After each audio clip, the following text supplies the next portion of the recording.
Good morning बच्चों, कैसे हैं आप। तो शुरू करते हैं हम इसका जो प्रश्न उत्तर का इसका पहला पार्ट हम कर चुके हैं। ठीक है, ये जो पाठ से प्रश्न थे, बड़ा बनाने के लिए पिट्ठी किस प्रकार बनाई जाती है, ये हम कर चुके हैं। बड़ा किस किस चीज़ में खाने में स्वादिष्ट लगता है और खाला जी का घर नहीं है बड़ा बनना, इस वाक्य में बड़ा बनने से क्या अभिप्राय है, ये भी हम कर चुके हैं। ठीक है, टेढ़ी खीर का मतलब क्या है, कथनकारी है। तो बड़ा बनना टेढ़ी खीर क्यों है, ये भी हम कर चुके हैं। बड़े को स्वादिष्ट बनाने के लिए उसमें क्या क्या मिलाया जाता है, ये सब हम प्रश्न जो है वो कर चुके हैं। ठीक है, और उसके बाद जो आपकी बात था वो भी हम कर चुके हैं। आपकी बात में जो ये प्रश्न है, ठीक है, ये सारे प्रश्न हम कर चुके हैं। जो पाठ से आगे था हमारा, ये हमारा लास्ट टॉपिक था। ठीक है, मिर्चों के बारे में हमने जाना था कि कौन कौन सी मिर्च होती है। उसके बाद जो आज है हमारा वो है भाषा की बात। यहाँ से हम अपना जो लेसन ये वीडियो जो शुरू कर रहे हैं, आप इसको ध्यान से देखें। भाषा की बात यानी कि ये जो पोर्शन है ये ग्रामर से संबंधित है। इसको ध्यान से देखेंगे तभी जाके ये हमें समझ आएगा। अनुनासिक को भी समझें और बताएं। अनुनासिक, अनुनासिक क्या होता है, चंद्र बिंदु जो है हमारी, ठीक है, उसको हम अनुनासिक कहते हैं। ठीक है, यानी कि नाक और मुख से जब हवा आती है तो उसको बोलते हैं हम अनुनासिक। और अनुस्वार क्या होता है, अनुस्वार अंकी बिंदी जो सिर्फ नासिका से बोली जाती है। क्लियर है इतना। तो अनुनासिक जो यहाँ पर शब्द आए हैं उनको हमने बताना है। तो जैसे अरहर, उड़द, मूंग, मोठ आदि मेरे पूर्व रूप हैं। इस वाक्य में मूंग शब्द में चंद्र बिंदु का प्रयोग हुआ है। आप देख सकते हैं मूंग शब्द में चंद्र बिंदु लगी है ना। ठीक है, ये जो चंद्र बिंदु है इसको ही हम अनुनासिक बोलते हैं। तो पाठ में ऐसे शब्द छांट कर लिखिए जिनमें चंद्र बिंदु का प्रयोग हुआ है। तो हमने कुछ शब्दों को छांटा है जिन पर चंद्र बिंदु लगा हुआ है। आप भी कोशिश करें, अपनी बुक में देखें और जहाँ पर अनुनासिक है, जहाँ पर अनुनासिक है वहाँ वो शब्द को छांटे और लिखें अपनी कॉपी में। तो जैसे हूँ, यूं, भांति, हाँ, आँख, मुँह, गिरियाँ और मूंग। आप इन शब्दों को बोलकर भी अगर देखेंगे तो नाक और मुख दोनों से ही ध्वनियाँ निकलेंगी। तो ये हो गए हमारे अनुनासिक। दूसरा जो प्रश्न है, चक्की ही चक्की। ठीक है, हमने पढ़ा था चक्कियों के बारे में। इन अन्न को हथ चक्की, पंचक्की, तेल चक्की अथवा विद्युत चक्की में दल कर दाल बनाई जाती है। हाथ से चलाई जाने वाली चक्की को हथ चक्की कहते हैं। तो बताएं कि इन चक्कियों का यह नाम क्यों पड़ा, क्यों इनको पंचक्की कहते हैं, क्यों इनको हथ चक्की कहते हैं। ठीक है, तो हम जानेंगे पंचक्की को हम पंचक्की क्यों कहते हैं, क्योंकि यह पानी की शक्ति से चलती है और पानी की शक्ति से चलने के कारण इसको पंचक्की कहा जाता है। तेल चक्की, तेल की शक्ति से चलने के कारण इसको तेल चक्की कहा जाता है। तेल यानी कि डीजल के द्वारा जैसे ये चलती है। ठीक है, पेट्रोल या डीजल। आगे विद्युत चक्की, विद्युत मतलब बिजली, जो बिजली की शक्ति से चलती है, बिजली की शक्ति से चलने के कारण ही इसको विद्युत चक्की कहा जाता है। ठीक है, यहाँ तक समझ में आ गया होगा।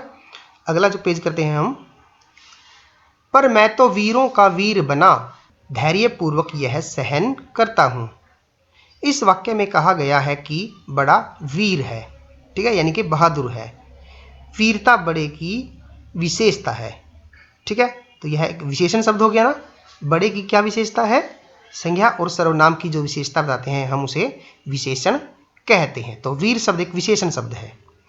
नीचे दी कुछ विशेषताएं दी गई हैं, निम्नलिखित में से आप में कौन सी विशेषताएं हैं। जैसे यहाँ पर दिया गया है बहादुर है। ठीक है, ये विशेषता होती है ना बहादुर। बुद्धिमान, चालाक, मेहनती, सहयोगी, सुंदर, ईमानदार, बेईमान, होशियार, आज्ञाकारी और नटखट व हंसमुख। तो ये सब क्या दी गई हैं, ये सब विशेषताएं दी गई है, किसी की विशेषताएं। तो आपने क्या करना है, इस सब विशेषताओं में आप में कौन कौन सी विशेषताएं हैं। ठीक है, जैसे हम कह सकते हैं कि इनमें से बहादुर, बुद्धिमान, चालाक, मेहनती, सहयोगी, सुंदर, ईमानदार, होशियार, आज्ञाकारी, हंसमुख आदि विशेषताएं आप सभी में हैं। ठीक है, नेक्स्ट जो इसका पेज है वो है दिए गए मुहावरों के अर्थ लिखकर वाक्य बनाएं। अब आपने देखा है इस पाठ में बहुत सारे मुहावरों का प्रयोग किया गया है। ठीक है, तो इस पाठ के माध्यम से हमने बहुत सारे नए मुहावरे सीखे हैं, उनको हमें वाक्य में प्रयोग करना है, उनसे वाक्य बनाने हैं। क्लियर है? जैसे पहला है खाला जी का घर। खाला जी का घर मतलब क्या होता है? आसान काम। तो जैसे अब इसका वाक्य बनाएंगे हम, वाक्य में यही आना चाहिए, खाला जी का घर। जैसे बाजरे से भरी बोरी को सिर पर उठाना खाला जी का घर नहीं है, यानी कि वह आसान काम नहीं है। जले पर नमक छिड़कना। अब पाठ में नमक की जगह क्या शब्द आया था? नून। क्या शब्द आया था? नून। के जले पर नून छिड़कना। नून का मतलब क्या होता है? नमक। ठीक है, तो जले पर नमक छिड़कना अर्थात दुखी को और दुखी करना। ठीक है, कि पहले यदि कोई दुखी है उसको और भी दुखी कर दिया जाए तो वो क्या कहेगा कि जले पर नमक छिड़क रहे हो।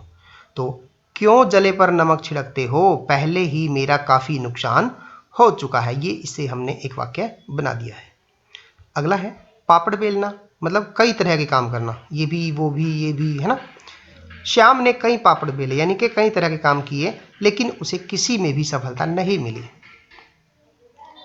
लार टपकना मतलब ललचाना। जैसे आइसक्रीम देखते ही बच्चों की लार टपकने लगी या लग जाती है। टेढ़ी खीर।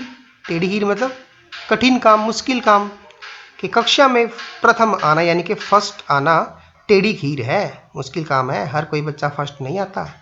ठीक है, जो बच्चे पढ़ते हैं वो फर्स्ट आते हैं, मेहनत करते हैं, तो आप सभी फर्स्ट आने की कोशिश कीजिए। ठीक है, दो पाटों के बीच पिसना, दो तरफ से परेशान होना।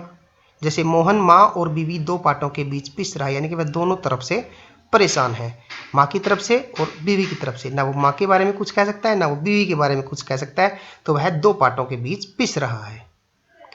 दम निकलना। दम निकलना मतलब मर जाना। छत से गिरते ही मोहन का दम निकल गया, यानी कि उसके प्राण हर लिए गए। घबरा जाना, डर जाना। कुत्ते को अचानक सामने देखकर मैं घबरा गया, यानी कि डर गया। तो ये जो हमारा लेसन है यहीं पर समाप्त होता है। ठीक है, उम्मीद है आपको ये पसंद आया होगा। अगर कुछ भी समझ में ना आया है तो आप हमारे व्हाट्सएप नंबर पे कॉल कर सकते हैं। ठीक है, शुरू में वीडियो के शुरू में हम व्हाट्सएप नंबर देते हैं, आप वहाँ से इसकी जानकारी ले सकते हैं, व्हाट्सएप या कॉल हमें कर सकते हैं। तो मिलते हैं अगला जो हिंदी का हमारा टॉपिक है, थर्ड लेसन शेर और चित्रकार। जल्द ही उसके ऊपर एक वीडियो बनाते हैं और आपसे रूबरू होते हैं। तो तब तक के लिए बाय बाय।